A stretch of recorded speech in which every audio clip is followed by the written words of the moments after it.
আমরা ঘুমাতে পারি, এটাকে শান্তি। আমাদের কিন্তু আদালতে যেতে হয়, শুধু যারা উপদেষ্টা আছেন তাদের আদালতে যেতে হয় না, কিন্তু আমাদের যেতে হয়। বৈষম্য বিরোধী আন্দোলনে যার বিরুদ্ধে হত্যা মামলা, তিনি এখন উপদেষ্টা, তিনি কি আদালতে গেছেন কখনো? জামিন আনতে গেছেন? যান নাই। তাহলে বৈষম্য বিরোধী আন্দোলনে যার বিরুদ্ধে হত্যা মামলা, তিনি উপদেষ্টা কি করে হয়? আমি যদি প্রশ্ন করি, সেটা কি খুব অন্যায় হবে? নিশ্চয় অন্যায় হবে না। আমরা 17 বছর লড়াই করেছি, আমরা আমাদের অনেক ভাইকে হারিয়েছি। হাবিবুর সাহেব বলেছেন আমরা গায়েবী জানাজা করেছি, আমরা জানাজা করেছি, কিন্তু আমরা কত ভাইয়ের জানাজা করতে পারি না, তাও তো সস্তা। কেন ওরা মরে আছে না বেঁচে আছে তো তা জানি না, ওদের ঠিকানা জানি না, ওদের কবর জিয়ারত করতে পারি না, তার কি কোনো সুবিধা হচ্ছে? হয় নাই। আমাদের 16 বছরের আন্দোলনের ফসল বর্তমান অন্তর্বর্তীকালীন সরকার কি স্বীকার করে? করে না। তারা স্বীকার করে জুলাই মাঝামাঝি থেকে 5ই আগস্ট পর্যন্ত আন্দোলন, অর্থাৎ সকল আজকের কৃতিত্ব কর্তৃত্ব যাই আছে সব কিছু 5ই আগস্টের, অর্থাৎ ছাত্রদের আন্দোলন।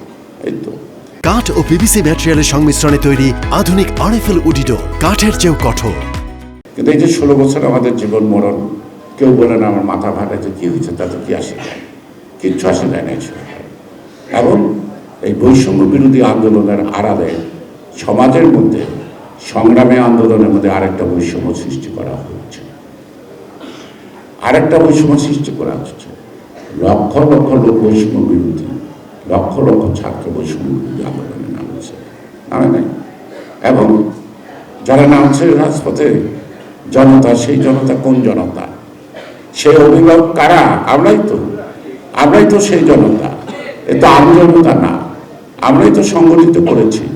সেদিনকে দেখেন ঢাকা শহরে কত ছাত্র আর কত জনতা। জনতা হবে 10 গুণ, ছাত্র হবে 10 গুণ, একবার। এই জনতাই কিন্তু এই আন্দোলন সফল করেছে।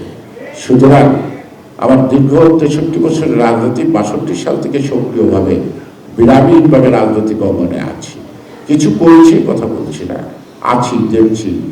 এবং আমার একটা অভিজ্ঞতায় আলোকে বলে যে কোটি জনতা আন্দোলনের ফসল কিছু লোকে ভোগ করে, তার নাম স্বাধীনতা, তার নাম গণতন্ত্র।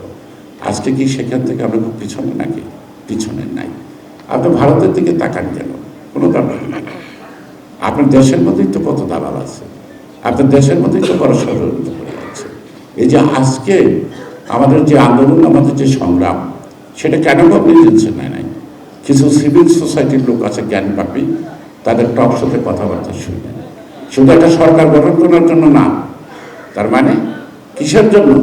কি অবদান আপনাদের? কি করেছেন আপনারা? বিদেশি টাকা এনজিও করেন আর নানা কথা বলতে পারেন, তারপর আপনাদেরকে সম্মান করি। সব জ্ঞানী গরিব ব্যক্তির ভান্ডার কিন্তু আজকে অন্তর্বর্তী সরকারের মধ্যে। তাদের জ্ঞানের অভাব নাই, কিন্তু অভিজ্ঞতার বড় অভাব রাষ্ট্র।